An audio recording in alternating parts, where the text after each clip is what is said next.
հետաքրքիր է։ Գրել է Ջանի Ռոդարի, իսկ հեքիաթի անունն է Պաղպաղակի դղյակը։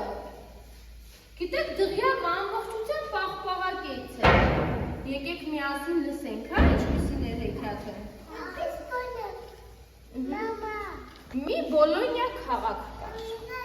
Այս Բոլոնիա քաղաքի ամենագլխավոր հրապարակում մարդիկ մի դղյակ էին կառուցել։ Այս դղյակը հասարակ դղյակ չէր։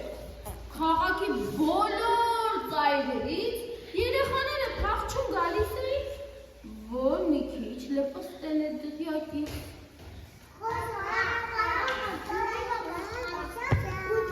Դղյակի տանիքը կատնային սերուցքից էր։ Ծխնելույզներից բարձրացող ծուխը ծուռ մղդիկ շաքարից, իսկ ծխնելույզները մրգաշաքարից։ Մնացած ինչ կար չկար, պաղպաղակից էր։ Բռնեց սեղանին ոտքը և սկսեց լպստել։ Ինչպես են լպստում պաղպաղակը։ Ինչպես են լպստում։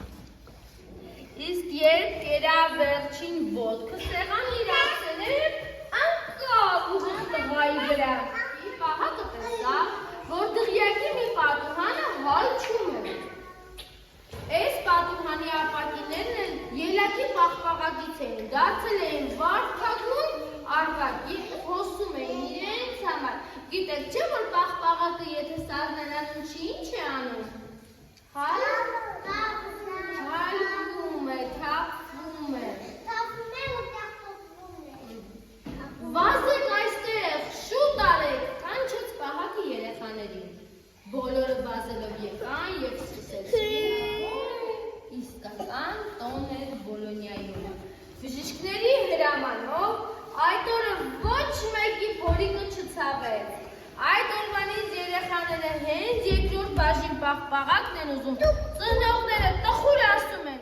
բարեկամս, քեզ երևի պաղպաղակ է դղյակ է պետք,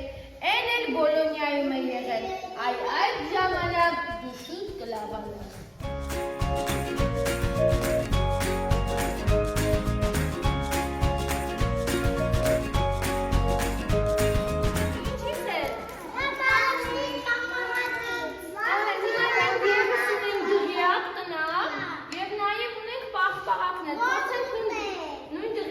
Պատրաստել, չէ՞։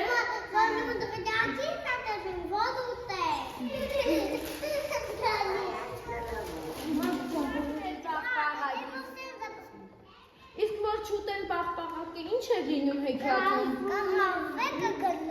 Հիշում եք այնտեղի գնապանը ինչ տեսավ, որ ապակիները ինչ էին լինում։ Հալվում թափվում էին, չէ՞։ Իսկ ապակիները ինչից էր հիշում եք, ելակի։ Մարենայից։ Ապրեք դու։ Գիլարդից աղազից։ Շուտոտեք ոչ ալվի։ Կոնապո։ Մեկս ունավի պտի։ Այս կապիչտու։ Հաթեր։ Ես եմ հաթը։ Ես եմ հաթը։ Perfect։